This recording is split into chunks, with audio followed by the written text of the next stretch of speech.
gagasan, dan gerakan tentang makan bergizi gratis untuk anak-anak Indonesia bukan hanya program pemerintah, tapi sejatinya merupakan bagian dari nilai-nilai Islam yang harus kita amalkan.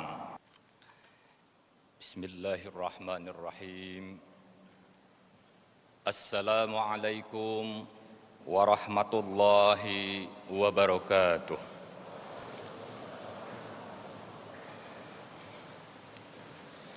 Allahu Akbar, Allahu Akbar, Allahu Akbar, Allahu Akbar, Allahu Akbar, Allahu Akbar, Allahu Akbar, Allahu Akbar, Allahu Akbar.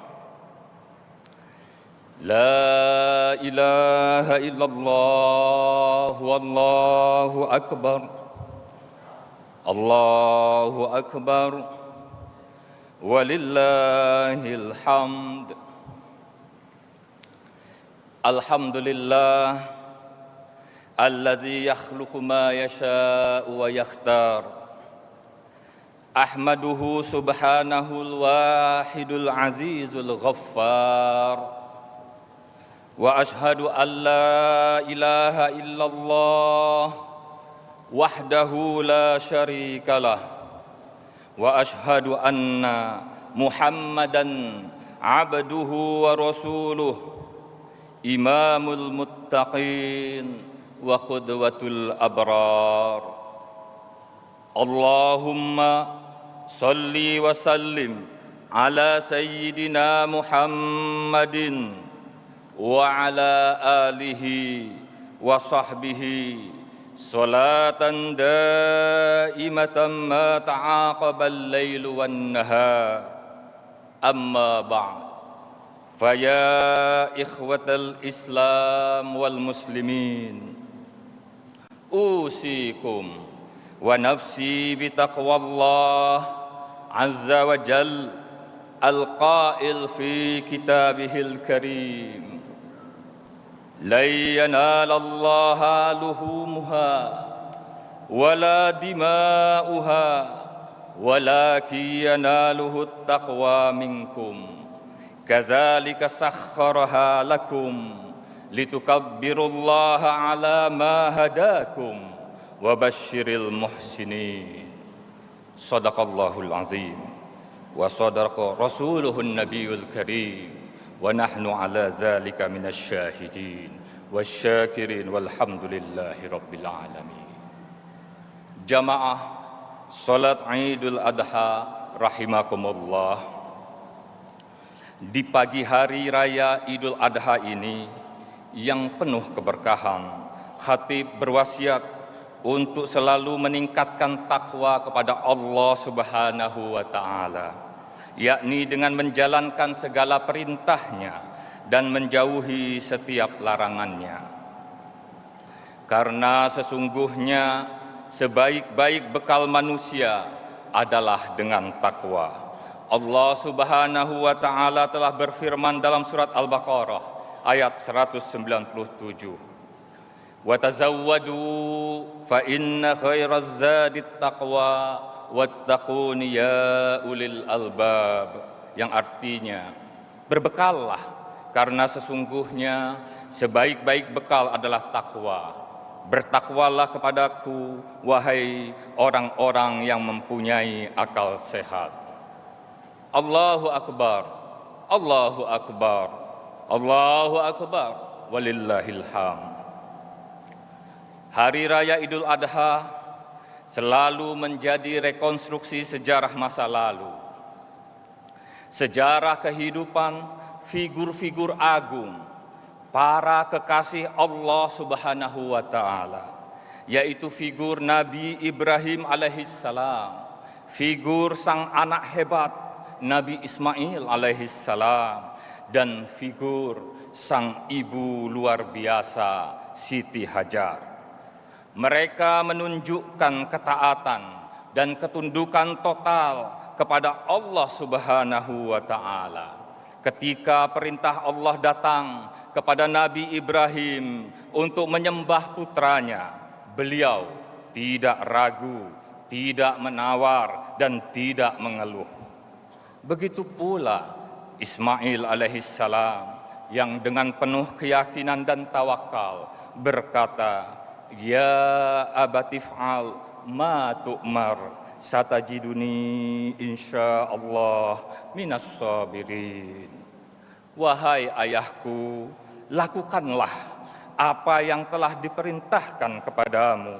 Insya Allah engkau akan mendapatiku termasuk orang-orang yang sabar. Quran Surat As-Saffat ayat 102. Dan ketika Nabi Ibrahim serta anaknya membuktikan keteguhan dan ketulusan mereka dalam menerima ujian Allah, lalu Allah Subhanahu wa Ta'ala mengganti Ismail dengan seekor hewan kurban sebagaimana firman-Nya, wa fadainahu bizibhin azim. Artinya, dan kami tebus anak itu dengan seekor sembelihan yang besar. Quran Surat As-Saffat ayat 107. Allahu Akbar, Allahu Akbar, walillahil hamd. Peristiwa ini mengandung pesan bahwa Allah tidak menginginkan darah dan daging, melainkan ketaatan, keikhlasan, dan ketakwaan. Itulah sebabnya ibadah kurban menjadi simbol pengorbanan spiritual dan pengorbanan sosial yang besar yang senantiasa kita peringati setiap Idul Adha.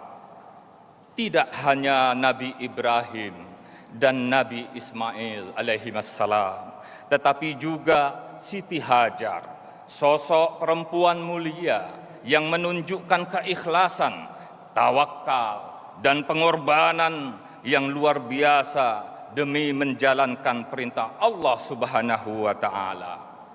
Siti Hajar ditinggalkan di padang pasir yang gersang bersama bayi kecilnya Ismail. Namun tidak sedikit pun ia berputus asa. Ia berlari dari sofa ke marwah 7 kali dalam pencarian air. Pengorbanan, kesabaran, dan keyakinan Siti Hajar membuahkan keajaiban. Air Zam-Zam yang memancar hingga kini menjadi sumber berkah bagi jutaan manusia. Sungguh pengorbanan Nabi Ibrahim, Nabi Ismail, dan Siti Hajar menjadi pelajaran penting tentang ketaatan tanpa ragu, keikhlasan tanpa pamrih, dan perjuangan tanpa putus asa. Allahu Akbar, Allahu Akbar, Allahu Akbar, walillahil hamd. Ibadah kurban bukan hanya seremonial penyembelihan hewan. Di balik itu ada nilai-nilai spiritual dan sosial. Kurban adalah bentuk aktualisasi dari cinta kasih, cinta kepada Allah Subhanahu wa Ta'ala yang ditunjukkan dengan ketaatan, dan cinta kepada sesama manusia yang ditunjukkan melalui berbagi daging kurban.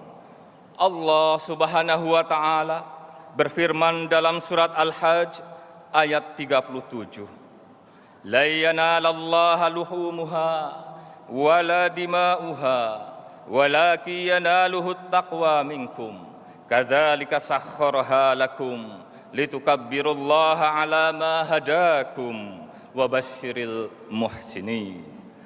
Daging-daging unta dan darahnya itu sekali-kali tidak dapat mencapai keridhaan Allah, tetapi ketakwaan dari kalianlah yang dapat mencapai ridha-Nya. Demikianlah Allah telah menundukkannya untuk kalian, supaya kalian mengagungkan Allah terhadap hidayah-Nya kepada kalian. Dan berilah kabar gembira kepada orang-orang yang berbuat baik. Muhammad Hasbi As-Siddiqi dalam tafsir An-Nur menjelaskan, Keridhaan Allah Subhanahu wa taala tidak akan diperoleh dengan daging kurban yang disedekahkan, bukan pula dengan darah yang ditumpahkan, tetapi yang sampai kepada Allah Subhanahu wa taala adalah amal saleh yang dilakukan dengan ikhlas. Berkurban dengan menyembelih hewan kurban tidak akan meraih ridha Allah kecuali apabila dilakukan dengan niat yang baik dan keikhlasan yang sempurna. Jamaah salat Idul Adha rahimakumullah. Di tengah kondisi masyarakat yang masih menghadapi kesulitan ekonomi, ibadah kurban menjadi sangat relevan. Sebagian besar daging hewan kurban disalurkan kepada kaum fakir, kaum miskin, para yatim, dan kaum lemah secara ekonomi. Dari sinilah kita memahami bahwa Islam bukan hanya mengajarkan hubungan vertikal antara manusia dan Allah, tetapi juga hubungan horizontal antara manusia dengan sesamanya. Agama hadir sebagai pedoman moral yang mendorong para hartawan agar memiliki empati dan kepedulian yang akan menciptakan harmoni sosial serta memunculkan doa kebaikan untuk para dermawan. Karena setiap amal kebaikan akan kembali kepada pelakunya dalam bentuk kebaikan bahkan berlipat ganda. Hal ini dapat dilihat dari dua sisi. Pertama, dampak positif yang dirasakan di dunia. Seseorang yang memperlakukan orang lain dengan baik akan mendapatkan penghormatan dan simpati. Ketika ia tertimpa musibah, orang-orang di sekitarnya akan menunjukkan empati dan turut membantu. Bahkan, sebagaimana dikatakan oleh Imam Asy-Sya'rawi, orang yang terbiasa berbagi rezeki saat mengalami kesulitan akan dirasakan kehilangannya oleh banyak orang. Dan mereka pun turut bersedih serta memberikan bantuan seraya mengirimkan untayan doa terbaik untuknya. Kedua, amal baik di dunia menjadi bekal pahala dan kunci menuju surga di akhirat. Hal ini senada dengan apa yang disampaikan oleh Allah Subhanahu wa taala dalam surat Al-Baqarah ayat 272. Wa ma tunfiqu min khair fali anfusikum wa ma tunfiquna illa ibtigha'a wajhillah wa ma tunfiqu min khair yuwaffa ilaikum wa antum la tuzlamun. Dan apapun harta yang kalian infakkan di jalan Allah, maka pahalanya itu untuk diri kalian sendiri. Janganlah kalian berinfak melainkan karena mencari ridho Allah. Dan apapun harta yang kalian infakkan, niscaya kalian akan diberi pahala secara penuh dan kalian sedikit pun tidak akan dirugikan. Allahu Akbar, Allahu Akbar, Allahu Akbar walillahil hamd. Suasana sholat Idul Adha berjamaah menggambarkan kebersamaan antara mereka yang mampu dan tidak mampu. Seluruh lapisan masyarakat muslim menyatu padu dalam suasana kebahagiaan. Yang mampu akan berbahagia karena berbagi kenikmatan dengan memotong hewan kurban. Dan yang tidak mampu juga akan berbahagia karena merasakan kenikmatan daging kurban yang dibagikan. Oleh karena itu, Allah mensyariatkan kurban di hari raya Idul Adha agar seluruh lapisan masyarakat, muslim maupun non-muslim, dapat bergembira di hari raya tersebut. Jamaah Id rahimakumullah, dalam konteks membangun bangsa dan negara, semangat kurban adalah semangat kolektif. Para pemimpin dituntut untuk rela berkorban demi kepentingan rakyat, berkorban waktu, berkorban tenaga, bahkan berkorban kenyamanan pribadi demi membangun negeri ini menjadi negeri yang adil dan makmur. Kepemimpinan bukan soal kekuasaan, tapi tentang keberanian menanggung beban demi orang lainnya. Inilah pemimpin sejati yang mampu meneladani keikhlasan Nabi Ibrahim alaihissalam. Rakyat pun tidak boleh hanya menjadi penonton, sebagaimana sosok Ismail alaihissalam dan Siti Hajar. Setiap kita semua memiliki peran. Jika setiap lapisan masyarakat rela berkorban dan memberikan yang terbaik sesuai perannya, maka visi Indonesia Emas akan terwujud. Allahu Akbar, Allahu Akbar, Allahu Akbar, walillahil hamd. Pesan kurban semakin relevan dengan kondisi bangsa kita yang sedang berjuang mewujudkan Indonesia Emas 2045. Sebuah visi besar menuju negara maju yang adil, makmur dan beradab. Fondasi menuju Indonesia Emas tersebut adalah generasi yang sehat dan cerdas. Oleh karena itu, gagasan dan gerakan tentang makan bergizi gratis untuk anak-anak Indonesia bukan hanya program pemerintah, tapi sejatinya merupakan bagian dari nilai-nilai Islam yang harus kita amalkan. Ibadah kurban mengajarkan kita untuk memberi makan kepada yang dilanda kelaparan, memperhatikan asupan gizi bagi saudara kita yang kekurangan. Bayangkan jika semangat kurban ini menjadi budaya, orang-orang yang kaya dan mampu berbagi bukan hanya setahun sekali, tetapi terus-menerus dalam berbagai bentuk program sosial seperti makan bergizi gratis di sekolah, bantuan pangan, dan dukungan gizi ibu hamil serta anak-anak. Itulah wujud konkret dari cinta kasih sosial Islami yang diajarkan baginda Rasulullah sallallahu alaihi wasallam.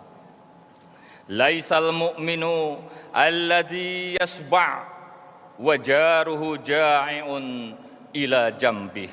Hadis riwayat Imam Bukhari. Tidaklah beriman orang yang perutnya kekenyangan, sementara tetangganya kelaparan hingga terasa ke lambungnya. Allahu Akbar, Allahu Akbar, Allahu Akbar, walillahil hamd. Program makan bergizi gratis bisa menjadi bagian dari semangat kurban nasional, di mana pemerintah, para pemimpin, dan masyarakat luas bersatu padu dalam mewujudkan anak-anak Indonesia yang kuat, yang sehat, yang cerdas. Sebab hanya dengan generasi unggul kita bisa meraih Indonesia Emas. Inilah pengorbanan kolektif yang menjadi ruh pembangunan yang berkeadilan dan generasi yang unggul. Pengorbanan kolektif merupakan implementasi dari semangat gotong royong dan saling membantu menjadi kunci utama mewujudkan kemajuan negeri kita yang tercinta. Allah Subhanahu wa taala berfirman dalam surat Al-Maidah ayat 2, "Wa ta'awanu 'alal birri wat taqwa wa la ta'awanu 'alal ismi wal 'udwan." Dan tolong menolonglah kamu dalam mengerjakan kebajikan dan ketakwaan, dan jangan tolong menolong dalam berbuat dosa dan pelanggaran. Jamaah salat Id rahimakumullah, gotong royong dalam Islam bukanlah konsep baru. Rasulullah sallallahu alaihi wasallam telah menegaskan bahwa umat Islam bagaikan satu tubuh. Jika satu bagian merasa sakit, maka seluruh tubuh ikut merasakannya.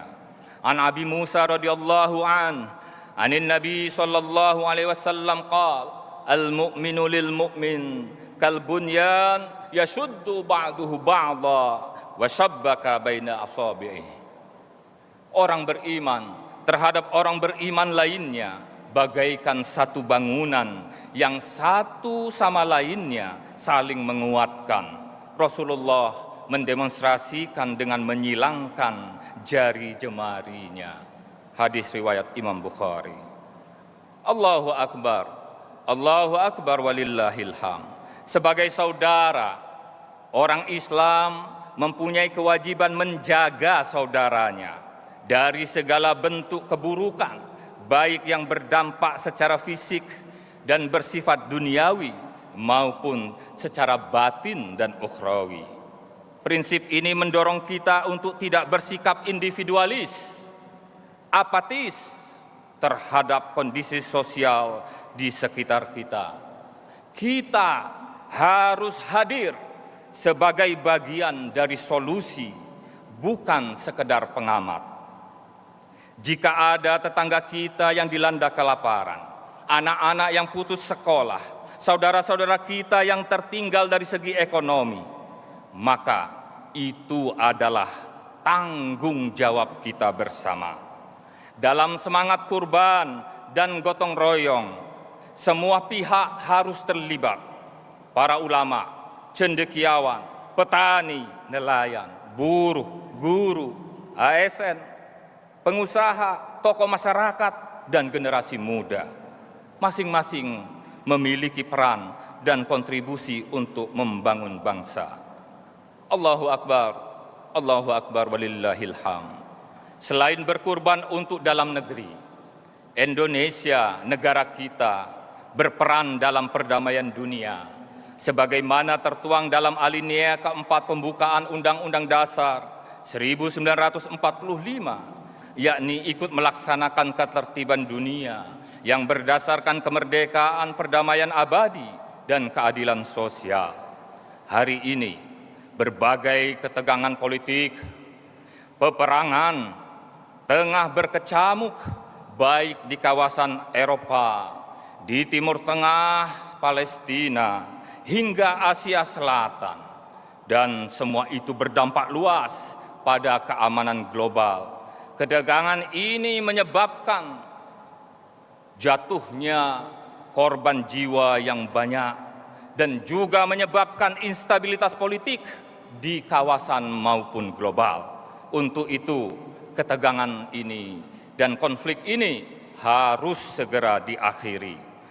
Allah Subhanahu wa Ta'ala sangat memuji seseorang yang mampu mewujudkan perdamaian. Bahkan Rasulullah Shallallahu Alaihi Wasallam menyebut pahalanya melebihi pahala sholat, pahala zakat, maupun pahala sedekah. Ala ukhbirukum bi afdal min darajatis shalah wasyam wasadaqah? Qalu bala. Qal islahu zatil bain wa fasadu zatil bain hiyal haliqah. Hadis riwayat Imam Abu Daud.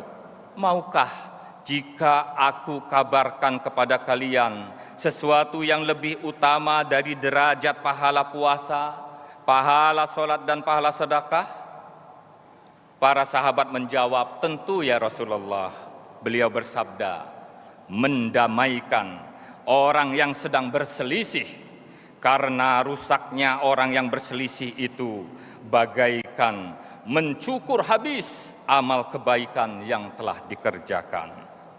Maka seorang muslim sejati hendaknya senantiasa aktif menjadi penyeru perdamaian, penengah konflik, pemberi solusi dalam konflik, dan menjadi bagian dari unsur pemersatu umat.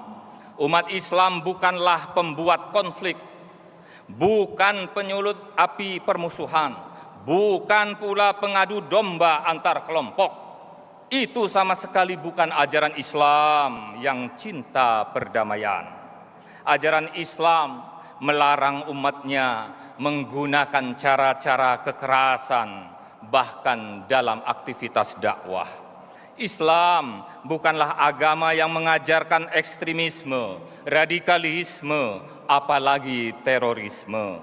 Perdamaian merupakan pengejauhan tahan dari nilai-nilai Islam yang harus terus kita gelorakan. Kita memiliki tanggung jawab moral untuk meningkatkan peran aktif dalam mendukung terciptanya perdamaian global secara konkret dan berkelanjutan melalui penguatan diplomasi dan advokasi politik.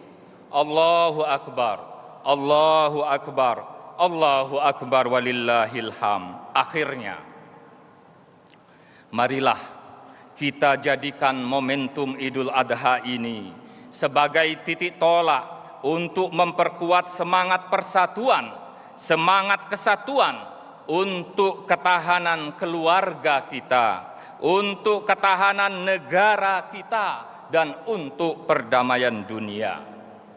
Mari kita kobarkan kembali semangat, pengorbanan dan cinta kasih Nabi Ibrahim alaihissalam serta keluarganya di dalam kehidupan berbangsa dan bernegara. Jadikan ibadah kurban tahun ini bukan sekedar ritual tahunan, tetapi sebagai pengingat bahwa membangun negeri membutuhkan ketulusan, kerjasama, dan pengorbanan dari semua pihak. Kita yakin dengan semangat kurban dan gotong royong, kita bisa bersama-sama mewujudkan Indonesia emas yang penuh berkah. Semoga Allah Subhanahu wa Ta'ala meridhoi setiap langkah kita, menerima amal ibadah kita, dan memberikan kelimpahan berkah kepada negeri yang kita cintai ini.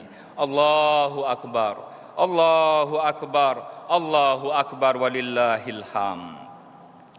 Barakallahu li wa lakum fil Qur'anil azim. ونفعني وإياكم بما فيه من الآيات وذكر الحكيم وتقبل مني ومنكم تلاوته إنه هو السميع العليم أقول قولي هذا فاستغفروه إنه هو الغفور الرحيم لبيك اللهم